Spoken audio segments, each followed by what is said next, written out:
Hello there and welcome back to Game a Movie Recap. Today I'm going to recap Air is a 2023 American biographical sports drama film directed by Ben Affleck and written by Alex Convery. The film is based on true events about the origin of Air Jordan, a basketball shoe line of which a Nike employee seeks to strike a business deal with rookie player Michael Jordan. But before we start, please support our channel by subscribing and click the bell icon for future notifications. Now, let's start. In the year 1984, a year filled with festivities and noteworthy global events, Sonny Vaccaro, a talent scout specializing in basketball division, faced challenges in his quest to discover fresh talent capable of enhancing the reputation of Nike's footwear products. As the frontrunner of a sports shoe corporation, Sonny was obligated to maintain a keen eye for identifying athletes with the capacity to yield profits. During that period, Converse dominated the basketball shoe market, commanding a substantial 54% of sales, trailed by Adidas with 29%. Nike, on the other hand, held a 17% share of the market. Howard White, the leader of Nike's basketball shoe division, noted that during that period, Adidas was experiencing a surge in popularity among American teenagers, largely due to its widespread adoption by emerging rap artists. Meanwhile, Converse had solidified its position in the basketball shoe market, thanks in part to endorsements from two basketball legends, Magic Johnson and Larry Bird, who served as Converse ambassadors. Nike, on the other hand, was primarily associated with running shoes and struggled to generate significant profits because young consumers were less interested in running footwear. This limited Nike's ability to tap into the teenage market for profitability. Within the Nike organization, the basketball division was notably the least lucrative. Sonny was disheartened to discover that their company's slogan, "Just Do It," had been inspired by the final words of a death row inmate awaiting execution by firing squad. During a marketing division meeting led by Rob Strasser, the team deliberated on which NBA rookie to approach as their potential new ambassador for that year. The initial choice, Hakeem Olajuwon, proved unattainable as he was not inclined to choose Nike. The following options, Sam Bowie and Michael Jordan, had already been courted by Converse and Adidas, respectively, making it challenging to engage in negotiations with these established brands. The fourth pick, Sam Perkins, was deemed less photogenic by the team, narrowing down their choices to prospects selected from the 5th to the 20th pick. While Utah Jazz legend John Stockton and 76ers legend Charles Barkley were considered, each had certain drawbacks that led the team to refrain from selecting them as potential ambassadors. After the unproductive meeting, Rob decided to leave and was joined by Sonny for a conversation in the restroom. During their discussion, Sonny suggested a potential candidate they should pursue, Michael Jordan. However, Rob expressed reluctance due to concerns about the high cost associated with approaching Jordan. Nike had budgeted only $250,000, which needed to cover contracts for 3 players. Determined to explore this option further, Sonny proceeded to meet with Phil Knight, the CEO of Nike. He aimed to confirm the budget allocation but received an unwelcome response from Phil. Phil explained that the previous year had seen a decline in company revenue, prompting the board to contemplate disbanding the basketball division, which was not contributing significantly to the company's profits. Despite this setback, Sonny pressed for a budget increase, suggesting they double their offer. Phil promptly rejected the proposal, frustrating Sonny, who understood the revenue generated from running shoes and believed the company should invest more in the basketball division.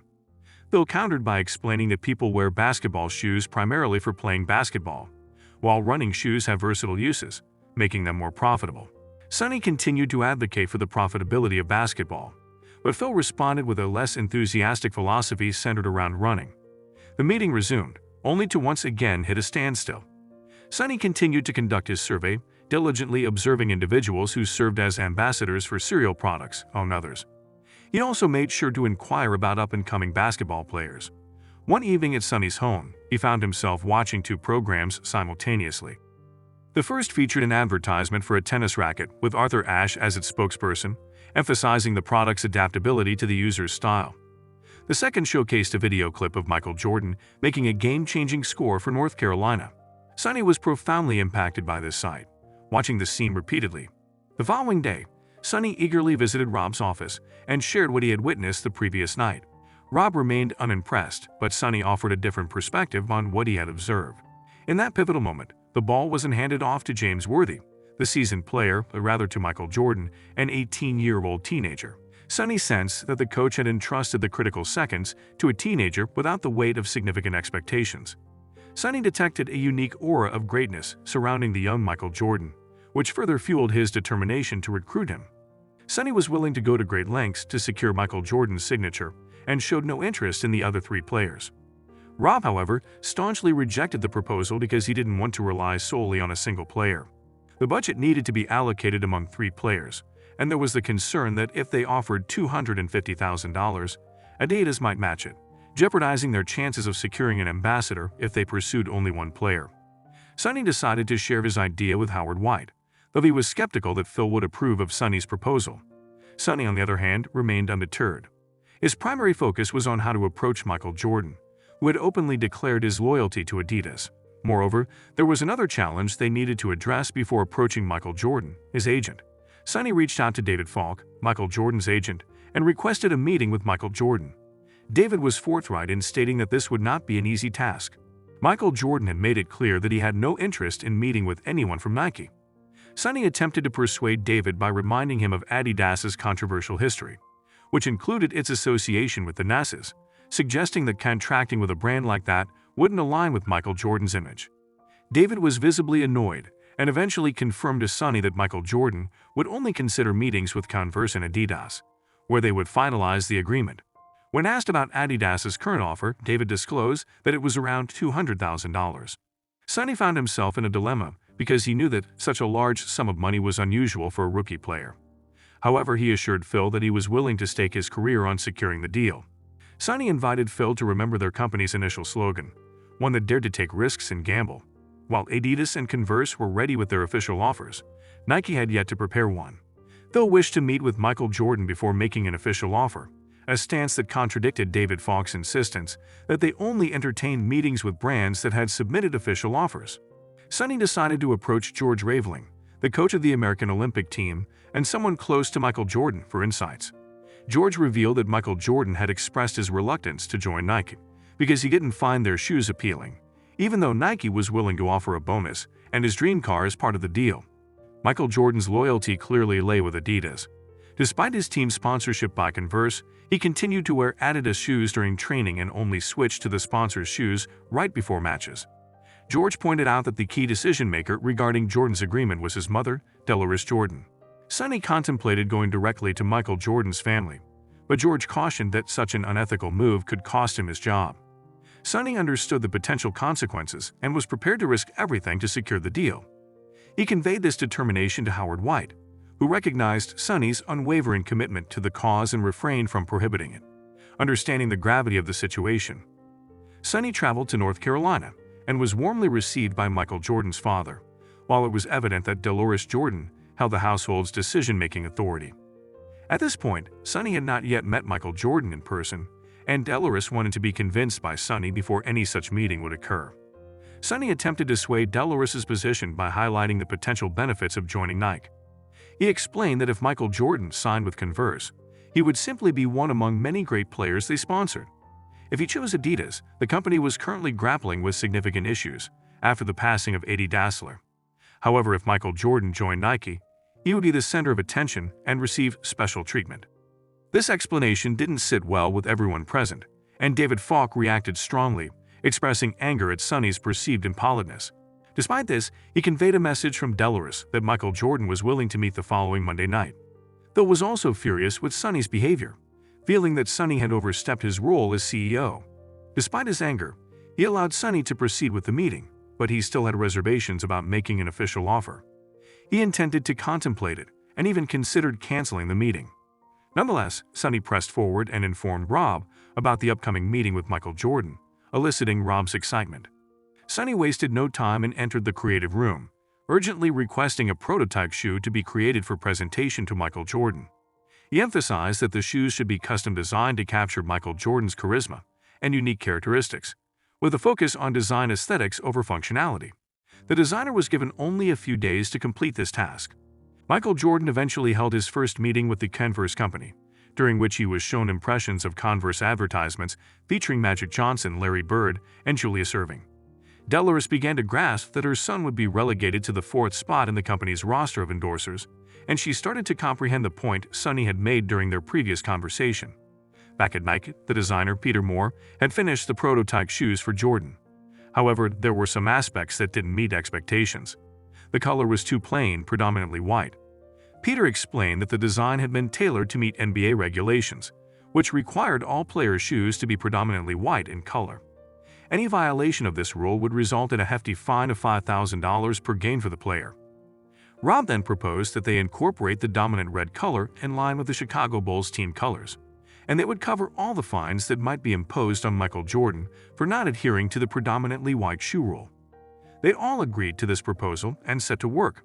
Peter, the designer, came up with another groundbreaking idea: to name the shoes Air, a concept initially intended for a different product, and then add Michael Jordan's name to it.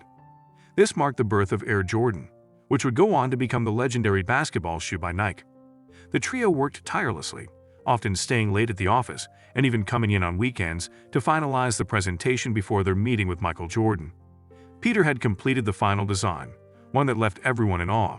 On Saturday, Michael Jordan's parents had a meeting with Adidas, during which they were shown several shoe models intended for Michael. However, Dolores was dissatisfied with the design results. Dolores began to realize that Adidas lacked a clear decision-maker, just as Sonny had described earlier. Meanwhile, at Nike's office on that Sunday afternoon, Phil noticed his team working tirelessly to prepare for the upcoming meeting. Without much delay, Phil inquired about the name of the shoe. Sonny suggested the name Air Jordan, which had been proposed by Peter the previous night. Phil hesitated for a moment but ultimately approved it. They scheduled a meeting for the next day, and that night, the team worked diligently to organize the offer and devise their meeting strategy. Their enthusiasm and confidence were evident, as they believed they had a strong chance of success. The following day, the Nike office, nestled in an area near the Oregon mountains, eagerly welcomed the arrival of the future legend Michael Jordan, along with his parents. They had gathered to discuss the contract offer, but Dolores cautioned Sonny that Michael might appear disinterested, as he was not particularly keen on attending the meeting. True to her words, Michael Jordan seemed uninterested in engaging with Sonny and Rob, who attempted to break the ice with some jokes. Thankfully, Howard White was present to ease the tension. Michael Jordan's interest was piqued when he laid eyes on the prototype shoes that had been prepared. The first Air Jordan was predominantly red, mirroring the colors of the Chicago Bulls jersey. Sonny and Rob reiterated their willingness to cover any fines associated with the shoe's design. Phil made a somewhat tardy entrance, creating an impression of being too busy, but deliberately carving out time for this crucial meeting. Following his arrival, Rob delivered a marketing presentation detailing the plan for print media publication, though it appeared to bore Sonny. In a sudden shift of events, Phil halted the presentation and launched into an inspirational speech that deeply touched the hearts of Michael Jordan and his family. He conveyed that while Michael Jordan could secure wealth and fame by signing with other brands, Nike offered something unique: eternity. He emphasized that shoes were just shoes until they were worn, and everyone in the room would eventually be forgotten. However, Michael Jordan's name on Air Jordan shoes would endure as a legendary symbol. Nike's mission was to make Michael Jordan's name a timeless legend, and this statement left the Jordan family speechless. Phil wasted no time and handed over the official offer letter he had meticulously prepared, which happened to be the most significant contract offer Nike had ever extended to an athlete. Nike had been on a quest to find a star, and they were confident that Michael Jordan was the one. Dolores, convinced by Phil's words, retrieved the contract and asked them to wait momentarily. The team recognized the signal that the meeting had successfully persuaded the superstar to turn away from Adidas. Phil, despite being slightly offended by the notion that their names would be forgotten, remained respectful of Sonny's earlier speech. As the founder of Nike, Phil believed his name belonged alongside other legends like Kareem Abdul-Jabbar. The following days were nerve-wracking for Sonny and the team as they anxiously awaited news from Dolores. The outcome could go either way, and their fortunes hung in the balance. Several days later, the call finally came, but it wasn't from Michael Jordan. It was Howard White, who had built a rapport with Jordan's father. He received information that Adidas had resubmitted their offer, matching the value of Nike's proposal and adding a Mercedes-Benz 380 SL car. Sonny couldn't help but feel disheartened, as they had given their all, and they couldn't afford to offer anything more. He worried about how to face Rob, who had been a staunch supporter throughout the project. Sonny even contemplated that this might be his last day in the Nike basketball division if their bid was unsuccessful. However, destiny took an unexpected turn when the call came from an unexpected source: Dolores herself. Dolores had assumed full control over all of Michael Jordan's decisions, and she conveyed their choice to Sonny. They were declining Adidas' offer and choosing to sign with Nike. This news left Sonny elated. However, Dolores had her own terms for the agreement. She accepted Nike's offer of $250,000 along with a bonus of a red Mercedes-Benz 380 SL. But there was a significant condition that would reshape the entire contract dynamic between a product and a brand ambassador. Dolores demanded that Sonny and Nike adhere to the promise they had made during their promotion, which was to feature Michael Jordan's name on their shoe products. She also insisted that all Air Jordan products bear her son's name, and furthermore, Michael Jordan should receive a percentage of sales royalties from every pair of Air Jordan shoes sold. Sonny was taken aback by this request. Such a contract had never been executed before, and it was challenging even to contemplate it. Dolores responded by acknowledging the demand sponsors placed on contracted athletes to consistently perform well and boost sales. She only sought a win-win solution that would be equitable for both parties and asked them to have faith in Michael Jordan's ability to excel. Dolores invoked Sonny's own words, emphasizing that shoes were just shoes until someone put their foot in them. Despite Sonny's attempts to renegotiate the offer, Dolores remained steadfast in her demand. Meanwhile, Phil anxiously awaited news from Michael Jordan. Ultimately, they had to come to terms with the decision Sonny brought, even though it was not the news they had hoped for. Surprisingly, Phil chose not to dwell on the disappointment. Instead, he instructed Sonny to reach out and accept the contract. He decided to revert to the slogan he had used when he first started the company, to take risks. Sonny promptly contacted Dolores and conveyed that the company was willing to meet all of her requests. With their target star now secured, Sonny invited Rob into the office and announced their success in signing a future superstar to a historic contract. The contract with Michael Jordan turned out to be the most successful in the company's history. Thanks to the remarkable sales of Air Jordan shoes, Phil's dream of earning $3 million in a year was not only realized but exceeded by a wide margin. The first year alone saw a staggering $162 million in revenue generated from Air Jordan sales. This extraordinary income instantly transformed Nike's image. Air Jordan continued to be a massive revenue generator, bringing in an average of $4 billion per year for Nike. Michael Jordan himself enjoyed a substantial passive income stream that continued to flow. He received approximately $400 million annually from the sales of Air Jordan shoes. Following the success of the first Air Jordan, Peter Moore conceived a new logo for the line, a silhouette of Michael Jordan captured in a layup pose. Michael Jordan's groundbreaking contract with Nike revolutionized the model for product-athlete partnerships, a model that continues to be influential in the industry to this day. The end. What do you think of the movie? Drop your thoughts in the comments section below. Don't forget to hit like and support the channel by subscribing, and click the bell icon so that you won't miss our future recaps. And if you have any movie you want us to recap, please do tell us in the comments section as well. And until next time.